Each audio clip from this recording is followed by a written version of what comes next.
ई-लाइट study platform पर आप सभी का पुनः स्वागत है। आज है 25 अगस्त 2020। इस वीडियो में डिस्कशन करेंगे हर रोज की तरह हिमाचल प्रदेश राष्ट्रीय तथा अंतर्राष्ट्रीय करंट अफेयर्स के बारे में। सबसे पहले आज डिस्कशन करेंगे हम हिमाचल प्रदेश करंट अफेयर्स से। पहला प्रश्न है, हाल ही में मंडी जिले में प्रथम महिला एसपी के रूप में अपना कार्यभार किसने संभाला? चार ऑप्शन है आपके सामने, Shalini Malhotra, Shalini Sharma, Shalini Verma, Shalini Agnihotri. The right answer is here option number D, यानी शालिनी अग्निहोत्री। आप सोच रहे होंगे कि ये प्रश्न आपको क्यों पढ़ाया जा रहा है, तो आपको बता दें, ये मंडी जिले के अभी तक जितने भी एसपी वहाँ पे रहे उसमें से पहली महिला एसपी है जिन्होंने मंडी जिले में एसपी का कार्यभार संभाला है। और याद रखिएगा, जो इनका जब से एसपी की पोस्ट वहाँ पे क्रिएट हुई, ये 53rd नंबर पे एसपी है जिन्होंने वहाँ पे संभाला है। मूलतः जो इनका संबंध है ऊना जिला से है, याद रखिएगा। इन्होंने जो शादी की है, इनकी शादी आई थिंक यूपी या बिहार में आईएएस ऑफिसर है, आईपीएस ऑफिसर ही है इनके हस्बैंड भी, ठीक है जी। काफ़ी साधारण फैमिली से शालिनी अग्निहोत्री का संबंध है, फिर भी इन्होंने सिविल सर्विसेज जैसी प्रतिष्ठित सेवा में अच्छे से उसको क्वालिफाई किया था और ये बेस्ट ट्रेनिंग का अवार्ड भी इन्होंने जीता था। स्टूडेंट्स, आज का हम इसमें इंग्लिश का कन्वर्जन नहीं कर पाए हैं क्योंकि थोड़ा सा आज ज़्यादा ही व्यस्तताएँ थी, उसके लिए हम समाप्ति है। कल से आपको इसका इंग्लिश वर्जन भी उपलब्ध करवा दिया जाएगा। अगला प्रश्न है, अटल रोहतांग सुरंग के मुख्य द्वारों के बनने के बाद अटल सुरंग की कुल लंबाई कितनी किलोमीटर हो गई है? देखिए स्टूडेंट्स, ये प्रश्न पहले भी कम्पिटिटिव एग्जाम में पूछा जा चुका है। निरंतर मैं इसको कवरेज दे रहा हूँ। कवर इसलिए दे रहा हूँ क्योंकि यहाँ से प्रश्न जरूर बनेगा, क्योंकि सितंबर 2020 में हमारे प्रधानमंत्री नरेंद्र मोदी जी इसका इनॉग्रेशन करने जा रहे हैं। काफ़ी महत्वपूर्ण सुरंग है सामरिक दृष्टि से।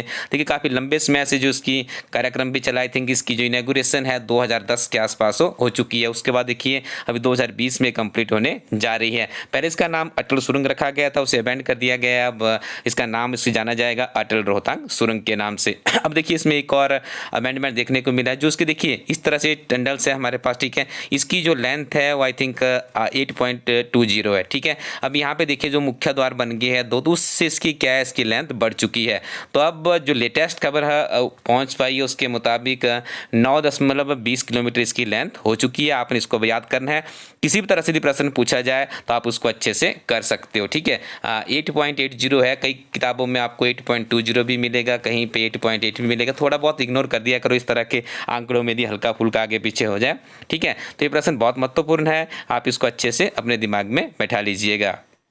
नेक्स्ट वन इज चामुर्थी किसकी नस्ल है? भेड़, कुत्ता, भैंस या घोड़े की? तो इसका सही उत्तर है घोड़े की नस्ल है, ठीक है। मुख्यतः यह किन्नौर और लाहौल स्पीति के एक लरी नामक स्थान में पाया जाता है।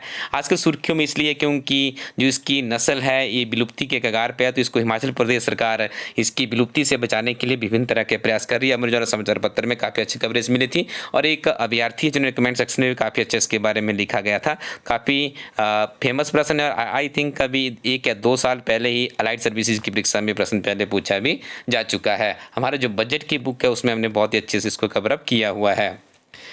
देखिए यहाँ पे बताया जा रहा है कि प्रदेश के लाहौल स्पीति की पीन वैली तथा किन्नौर के हंगरंग तहसील में, देखिए इन चीज़ों को भी आप पिंग कर लें। यहाँ पे प्रदेश के लाहौल स्पीति की पिंग वैली है, किन्नौर की हंगरंग तहसील में चमुर्थी नस्ल के घोड़े पाए जाते हैं। लाहौल स्पीति जिले में लरी नामक स्थान पर, देखिए ये पूछा गया था परीक्षा में कि लाहौल स्पीति में चमुर्थी घोड़े की नस्ल कहाँ पर पाई जाती है, तो उसका उत्तर था लरी, ठीक है जी। तो यहाँ पे देखिए घोड़ा प्रजनन फार्म भी स्थापित किया गया। छोटी परीक्षाओं में प्रश्न बहुत बार पूछा जाता है, जहाँ पर चमुर्थी नस्ल के घोड़ों की प्रजाति को संरक्षित किया जाएगा। अगला प्रश्न है, सामरिक दृष्टि से महत्वपूर्ण भानुपल्ली बिलासपुर लेह रेलवे की जियोलॉजिकल मैपिंग सर्वे किससे करवाया जाएगा? अमेरिका के विशेषज्ञों से, तुर्की के विशेषज्ञों से, जर्मनी के विशेषज्ञों से या जापान के विशेषज्ञों से? तो यहाँ पे देखिए सरकार सहायता लेगी तुर्की के विशेषज्ञों से। याद रखिएगा जो ये बिलासपुर भानुपल्ली बिलासपुर लेह रेल मार्ग है, इसका जो भूमि अधिग्रहण का काम है काफ़ी जोरों शोरों से चल रहा है और 2021 से इसके जो निर्माण प्रक्रिया है वो काफ़ी आगे तक पहुंच जाएगी, ऐसा अनुमान लगाया जा रहा है। तो इसीलिए देखिए तुर्की के विशेषज्ञों की मदद भी ली जा रही है। आगे डिस्कशन करेंगे national and world current affairs के बारे में। पहला प्रश्न है, किस देश ने काला सागर तट के साथ एक बड़े प्राकृतिक गैस भंडार की खोज की है? सऊदी अरब, अमेरिका, तुर्की या भारत? तो इसका सही उत्तर होगा Turkey is a right answer, option number C. याद रखिएगा तुर्की के जो राष्ट्रपति है उनका नाम है Recep Tayyip Erdogan, this is very important. और यहाँ की राजधानी क्या है? तुर्की की राजधानी है अंकारा। देखिए प्राकृतिक गैस का यहाँ पे भंडार मिला है, इसकी पुष्टि भी इनके जो राष्ट्रपति है रेसिप ताइप एर्दोगन के द्वारा ही की गई है। अमेरिका, इजराइल और संयुक्त अरब अमीरात के बीच कब शांति समझौता हुआ है? 13 अगस्त 2020, 24 अगस्त 2020, 15 अगस्त 2020, 20 अगस्त 2020। तो इसका उत्तर मैं आपको बता दूं, the right answer is option number A. देखिए इस प्रश्न को मैं काफ़ी दिनों से देख रहा था, कहीं मुझे इसका वेरिएशन में मिल रहा था, कहीं 14 तारीख मिल रही थी, कहीं 13 मिल रही थी, लेकिन आज अमर उजाला जो न्यूज़पेपर में एक आर्टिकल पब्लिश होता है, काफ़ी बेहतरीन आर्टिकल आते हैं, उनके उस कंटेंट्स में नेशनल इंटरनेशनल अच्छी कवरेज की जाती है। ऐसा नहीं और समाचार पत्रों में बहुत अच्छे आर्टिकल्स होते हैं, लेकिन मुझे उनका कवरेज और जो लॉजिक यूज़ करते हैं, तो वहाँ पे भी एक लेखक साहब का आर्टिकल आया था, वहाँ पे उन्होंने कहा था कि 13 अगस्त। तो उसके बाद मैंने थोड़ा सा गूगल भी किया, तो इसकी जो सहमति बन पाई है वो 13 अगस्त ही राइट आंसर है। ठीक है, देखिए काफ़ी लंबे समय से जो संबंध थे इजराइल और संयुक्त अरब अमीरात के बीच में अच्छे नहीं थे, तो यहाँ पे देखिए अब इनके बीच में समझौता हो गया, इनके संबंध भी अच्छे हो गए हैं। देखिए एक बहुत ही महत्वपूर्ण चीज़ मैं आपको बताता हूँ, विशेष तौर से जो ऊपर वाला हमारा प्रश्न है अलाइड सर्विसेज NTHS की परीक्षा से प्रेरित है। और अब देखिए जो मैं आपको फैक्ट बताने जा रहा हूँ, इसी तरह का प्रश्न एक बार हमने इसमें पॉलिटिकल साइंस का जो NTA नेट का पेपर होता है उसमें पूछा गया था। ठीक है जी, देखिए प्रश्न किस तरह से बन सकता है। इस ऐतिहासिक कूटनीतिक सफलता से पश्चिम एशिया में शांति स्थापित होगी। आपसे पूछा जा सकता है कि हाल ही में 13 अगस्त 2020 को जो अमेरिका, इजराइल और संयुक्त अरब अमीरात के बीच में समझौता हुआ है, वो जो समझौता हुआ है उसके किसको शांति स्थापित करने में मदद मिलेगी? तो पश्चिम एशिया। और देखिए इतना कन्फ्यूजन वाला प्रश्न बन जाता है, पश्चिम एशिया कर लेंगे, दक्षिण एशिया कर लेंगे, यूरोप कर लेंगे, एक कंट्रीज वहाँ पे और ले लेंगे। ठीक है, तो इसको भी आपने याद रखना है, पश्चिम एशिया में शांति स्थापित करने में सहायता मिलेगी। नेक्स्ट वन जी, किस जर्मन फुटबॉल क्लब ने 7 साल बाद UEFA चैंपियंस लीग 2020 का खिताब जीत लिया है? एडवर्ड म्यूकिन, रॉबर्ट म्यूकिन, ब्रायन म्यूनिक या एडवर्ड म्यूनिक? ठीक है, तो इसका सही उत्तर है option number C is the right answer. ठीक है, देखिए इसी तरह के प्रश्न हमें अलाइड सर्विसेज में देखने को मिलते हैं। अब तो अलाइड के छोटी छोटी परीक्षाओं में भी इसी तरह के टफ प्रश्न पूछे जा रहे हैं। हाल ही में किस देश द्वारा कोरोना वायरस से लड़ने के लिए प्लाज्मा थेरेपी को मंजूरी प्रदान की गई? हाँ, तो इसका सही उत्तर होगा अमेरिका के राष्ट्रपति है डोनाल्ड ट्रंप। आजकल काफ़ी व्यस्त है चुनावी प्रक्रिया के कारण, रिपब्लिक दल से इनका संबंध है। ठीक है, और जो बुडेन जो दूसरे वहाँ पे डेमोक्रेटिक पार्टी के उम्मीदवार है, काफ़ी कड़ी टक्कर इनमें देखने को मिल रही है। तो काफ़ी ज़्यादा प्रभावित हुआ है कोरोना वायरस के कारण अमेरिका। तो यहाँ पर देखिए अभी जो भारत में काफ़ी लोकप्रिय हुई थी प्लाज्मा थेरेपी, आपने देखा था दिल्ली में काफ़ी बड़े बड़े अस्पताल भी इसके लिए खोले गए थे, और काफ़ी बड़े बड़े जो सेलिब्रिटीज़ हैं उनके द्वारा भी प्लाज्मा डोनेट किया गया था। तो अब अमेरिका भी इसी राह पर चलता दिख रहा है।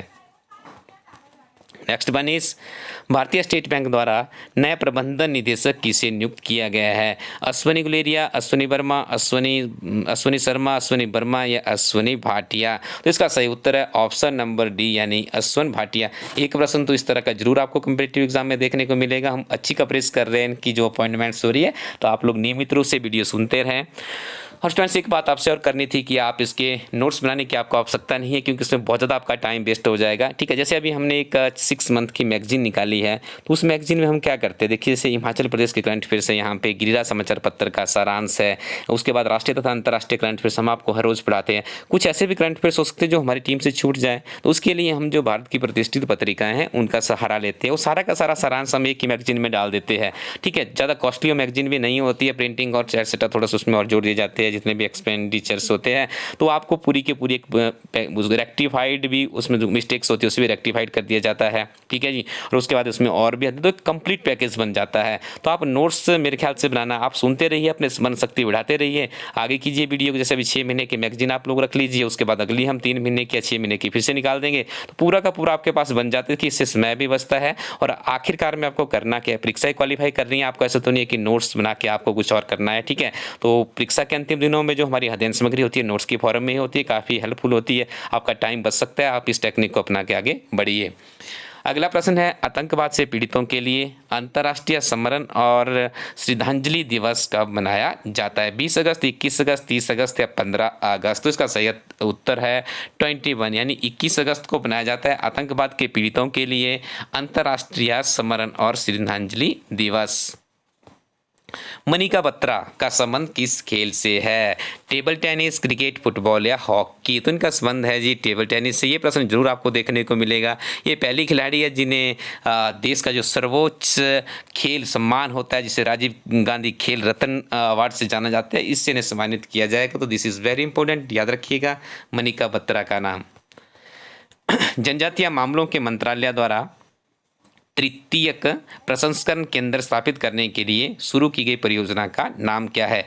ट्री फूड, भारत भोजन, स्वदेश भोजन या समृता भोजन? The right answer is here tree food, इसको नाम दिया गया है। और केंद्रीय जनजातीय मामलों के जो मंत्री हैं उनका नाम है Arjun Munda. Next one is किस कंपनी ने राष्ट्रीय कौशल विकास निगम के साथ मुफ्त डिजिटल कौशल प्रशिक्षण की पेशकश की है? गूगल, फेसबुक, जियो या IBM? The right answer is here IBM। इस तरह के प्रश्न अभी हमें डिस्ट्रिक्ट मैनेजर की परीक्षा में देखने को मिले थे, अलाइड सर्विसेज की परीक्षा में देखने को मिले थे। Next one, overdraft saving the Indian saver पुस्तक के लेखक कौन है? उर्जित पटेल, रघुराम राजन, अमरजीत शर्मा, अमरजीत वर्मा? तो इसका सही उत्तर है जी ऑप्शन नंबर ए, यानी उर्जित पटेल जी के द्वारा किताब लिखी गई है overdraft saving the Indian saver. ठीक है, 500 रुपये के आसपास ये किताब है, 165 के आसपास इसमें कुछ पेजेस भी है। तो याद रखिएगा, काफ़ी फेमस रहते हैं इस तरह के। देखिए मैंने आपको कहा कि 165 के आसपास पेजेस और 500 के आसपास उसकी कॉस्ट है। तो कुछ ना कुछ जानकारी तो उन्होंने अच्छी दी होगी यहाँ पे। ठीक है, और देखिए किताब के टाइटल से ये भी हो रहा है कि जो ओवरड्राफ्ट की समस्या है हमारे बैंकिंग, उससे हम भारत को कैसे बचा सकते हैं। उर्जित पटेल भारतीय रिजर्व बैंक के 24वें गवर्नर रह चुके थे, लेकिन कुछ समय पहले उन्होंने इस पद से इस्तीफा दे दिया था। कमेंट सेक्शन में बताइएगा वर्तमान में हमारे RBI के गवर्नर कौन है। स्टूडेंट्स, हमारी किताब है हिमाचल प्रदेश एक समग्र अध्ययन। इस किताब में आपको 10,000 से भी ज़्यादा क्वेश्चन बैंक तैयार किया गया, जो कि विभिन्न तरह की हिमाचल प्रदेश की छोटी बड़ी कंपिटिटिव एग्जाम्स के लिए आपकी डेफिनेटली सहायता करेगा। इस किताब की सबसे बड़ी विशेषता नोट्स की फॉर्म में है। आप इसको जो परीक्षा के लिए आपको फैक्ट्स चाहिए होते हैं, वो फैक्ट्स से भरपूर किताब है। इस बुक के अंत में आपको ओल्ड क्वेश्चन पेपर भी उपलब्ध करवाया गया, ताकि आप किताब की जो वैल्यू है उसे खुद ही वहीं पे समझ सके। तो इस किताब को आप हमारी वेबसाइट elitestudyco.in से प्राप्त कर सकते हो। हमारा सेंट्रल गवर्नमेंट का बजट है, 2 साल का यहाँ पे बजट है, 2 साल का इकोनॉमिक सर्वे है। उसके अलावा और भी बहुत सी महत्वपूर्ण किताबें हमारे इस प्लेटफॉर्म पे उपलब्ध हैं। इनके साथ भी आप अपनी तैयारी को आगे बढ़ा सकते हैं। हमारी 2 किताबें हिमाचल प्रदेश एक समग्र अध्ययन और half yearly magazine Prakash enterprises Mandi, Khadbanda general store Sundarnagar, the pencil RK traders Sundarnagar में है, श्याम जनरल स्टोर भी सुंदरनगर में, वहाँ पर भी उपलब्ध है। Shiva stationers and book sellers है आपके मेन बाजार पद्दर में भी किताबें उपलब्ध है। गुप्ता बुक सेंटर है करसोग में, इनके पास ये किताबें उपलब्ध है। यहाँ से भी आप, इनका मोबाइल नंबर है 9418525443, यहाँ से भी प्राप्त कर सकते हैं। शक्ति जनरल स्टोर है, डिस्ट्रीब्यूटेड बुक सेलर्स है, इनसे भी आप प्राप्त कर सकते हैं। उसके बाद राज बुक डिपो है आपका, राज बुक डिपो सरकाघाट में। उसके अलावा अवस्थी जनरल स्टोर है आपका जोगिंदरनगर में, यहाँ से भी आप इन किताबों को प्राप्त कर सकते हो। Technical book depot Baijnath, popular book shop है आप की डिस्ट्रिक्ट कांगड़ा में, कमला स्टोर्स यहाँ पे भी बुक उपलब्ध है, डडवाल बुक जोन कांगड़ा। उसके बाद गोयल बुक डिपो पालमपुर में, अजय बुक डिपो एटसेट्रा। देखिए थोड़ा सा यहाँ पे नाम कटे हुए, विभिन्न तरह के डीलरों के पास भी किताबें उपलब्ध है। आप ऑनलाइन भी ट्राई कर सकते हो हमारी वेबसाइट elitestudyco.in के माध्यम से। Thank you very much, keep watching elite study YouTube channel.